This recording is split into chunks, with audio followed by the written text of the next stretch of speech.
Hello guys, welcome to my video. Today's video guys is nagpunta po kami ni nanay sa Costco after work. So dahil sa kinabukasan ipupunta siya sa tita ko, ayan, nagbili siya ng lechon manok, pasalubong at saka tinapay. So sumaglit lang kami dyan at isa pa nag-additional ako ng isa pang lechon manok para imerienda namin ni nanay sa labas. Kasi kain na ako niyan. Matagal kasi na hindi nakakain ng lechon manok.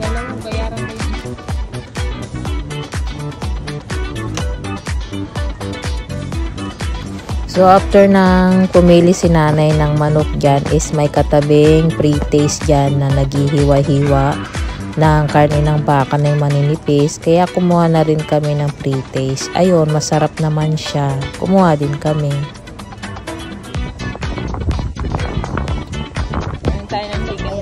Ayan, nilantakan na namin, nag chicken mukbang kami. Sige guys, thank you for watching, follow for more.